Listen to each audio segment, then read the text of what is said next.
அனைவருக்கும் தினம் ஒரு தகவல் சார்பாக இனிய வணக்கங்கள். இன்றைக்கி நம்ம பார்க்க போகிற பதிவு நாளை வந்திருக்கக்கூடிய சக்தி வாய்ந்த மார்கழி மாதத்துடைய சுக்கிர அமாவாசை. பொதுவாகவே அமாவாசை நாட்கள் இப்படி வெள்ளிக்கிழமையோடு சேர்ந்து வரப்போ நமக்கு நல்ல ஒரு மகாலட்சுமி யோகம் கிடைக்கும். அதுவும் சுக்கிரனுடைய அந்த எல்லா குணங்களும் நமக்கும் கிடைக்குங்கிறது தான் ஐதீகம். இந்த நாளில் நம்ம செய்யக்கூடிய சின்ன சின்ன வழிபாடுகள் கூட நமக்கு அதீத சக்தி கொண்டதுங்க. அப்படி நாளைக்கு நம்மளுடைய வீட்டில் ஏற்றப்போகின்ற சக்தி வாய்ந்த சுக்கிரவசிய தீபம்.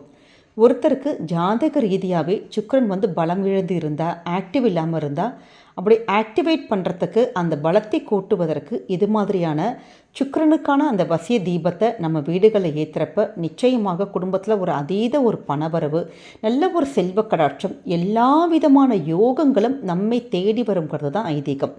பொதுவாகவே ஒருத்தர் வாழ்க்கையில் ஒரு சில குடும்பத்தில் நம்ம நல்லா இருக்கிறாங்க, காரு பணம் பங்களா இப்படி காசோடு நல்லா இருக்கிறாங்கன்னா சுக்கிரனுடைய அந்த தசனை அடிச்சிருச்சு பாருங்கப்பா, நல்ல சுக்கிர யோகம் அவங்களுக்கு இருக்குன்னு தான் சொல்லுவோம். ஏன்னா சுக்கிர பகவான் நமக்கு நல்லபடியாக சாதகம் ஆயிட்டாலே போதும், நமக்கு எல்லா விஷயங்களுமே நல்ல நல்ல விஷயங்கள் எல்லாமே ஒவ்வொன்றா தேடி வருங்க. அப்படிப்பட்ட சக்தி வாய்ந்த தீப முறை தான் இப்போ நம்ம தெரிஞ்சுக்க போகிறோம். பதிவுக்குள்ளே போகிறதுக்கு முன்னாடி நம்முடைய சேனலை நீங்கள் இது வரைக்கும் சப்ஸ்கிரைப் பண்ணாமல் பார்த்துட்ருக்கீங்கன்னா கண்டிப்பாக சப்ஸ்கிரைப் பண்ணிக்கோங்க. அப்போ தான் எங்களுடைய எல்லா நல்ல நல்ல பதிவுகளுமே உடனுக்குடனே வரும். பக்கத்தில் இருக்கக்கூடிய பெல் பட்டனை மறக்காமல் கிளிக் பண்ணிக்கோங்க. இப்போ பதிவை தெரிஞ்சுக்கலாம். நாளை தினம் வெள்ளிக்கிழமை நமக்கு சுக்கிர ஹோரைங்கிறது காலை 6 to 7, மதியம் 1 to 2, ராத்திரி 8 to 9. நமக்கு நாளைக்கு அமாவாசை தினம்ங்கிறதுனால ஃபஸ்ட்டு முன்னோர்களுடைய வழிபாடுகள் எல்லாம் முடிச்சுட்டு நமக்கு மாலை நேரத்தில் ஏற்றுகின்ற இந்த தீப வழிபாடுகள் தாங்க விசேஷம்.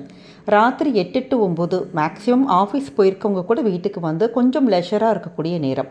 இந்த 8 to 9 நேரம் நீங்கள் ஏற்கனவே தீபம் ஏற்றிருந்தால் கூட பரவாயில்ல, 8 மணிக்கு 8லேருந்து 9 மணிக்குள்ளே இந்த தீபத்தை ஏற்றுங்க. இதற்கு நமக்கு என்ன வேணும்னு கேட்டிங்கன்னா, வெள்ளை மொச்சை, அதாவது வெள்ளை மொச்சைனாலே நமக்கு அந்த சுக்கரனுடைய அந்த தானியம், அந்த வெள்ளை மொச்சை நம்ம சின்னதான ஒரு பித்தளை தட்டில் பரப்பிட்டு அதற்கு மேலே அகலில் நெய் விட்டு தீபம் ஏற்றணும். எப்பயுமே வெள்ளிக்கிழமையில் நம்ம வீட்டில் நெய் விட்டு தீபங்கள், நம்ம சாதாரண ஒரு சின்ன தீபமாக இருந்தால் கூட நெய் தீபம் நம்ம ஏற்றினோன்னா நமக்கு செல்வமானது கொழிக்கும், நம்முடைய கஷ்டங்கள் எல்லாமே தீருங்கிறது தான் ஐதீகம். அது இல்லாமல் மகாலட்சுமியுடைய அந்த யோகம் இருக்குது பார்த்தீங்களா, இது நமக்கு நல்ல தாராளமாக நம்ம வீட்டுக்கு வருங்கிறது தான் நமக்கு கணக்கு.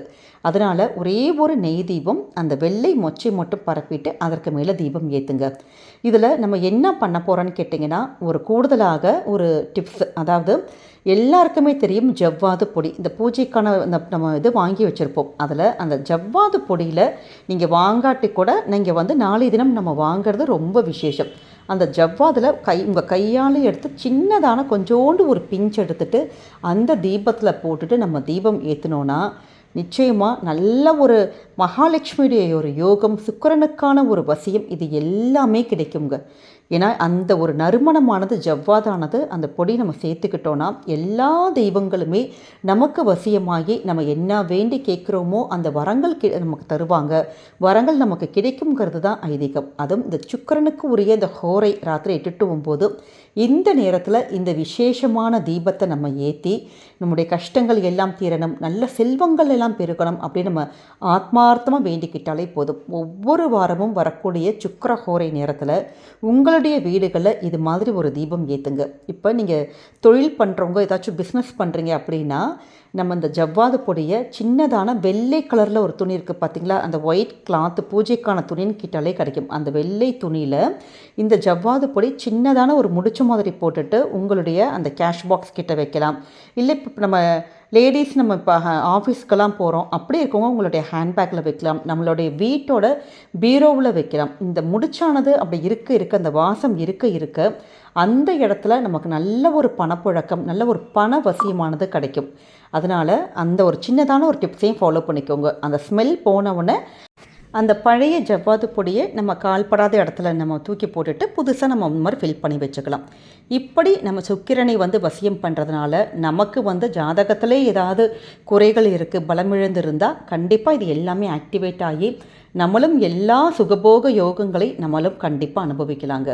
அப்படி இது மாதிரி இந்த வெள்ளிக்கிழமையில் சுக்கிரஹோரையில் இந்த தீபங்கள் ஏற்றுறப்ப நம்ம சொல்ல வேண்டிய சுக்கிரனுக்கான அற்புதமான காயத்ரி மந்திரம் ஓம் அச்வத்வஜாய வித்மகே தனுர்ஹஸ்தாய தீமகி தன்னோ சுக்ர பிரசோதியாத். இந்த மந்திரத்தை 3 முறையோ 6 முறையோ 27 முறையோ அந்த நேரத்தில் சுக்கிரஹோரை நேரத்தில் நம்ம வணங்கி வழிபட்டால் நிச்சயமாக உங்களுடைய எப்படிப்பட்ட கஷ்டமும் நீங்கும். அதுவும் வெள்ளிக்கிழமை மகாலட்சுமி யோகத்தோடு இந்த சுக்கிர யோகமும் சேர்ந்து நம்ம வாழ்க்கையில் எல்லாமே பெருகிக்கொண்டே இருக்கும். இது 200% நம்பி நீங்கள் இந்த வழிபாட்டையும் தீப முறையும் நீங்கள் செய்யலாம். ஏன்னா எவ்வளவு கஷ்டங்களாக இருந்தாலும் ஒருத்தருடைய வாழ்க்கையை மாற்றக்கூடிய அற்புதமான சுக்கிரஹோரை பரிகாரம்.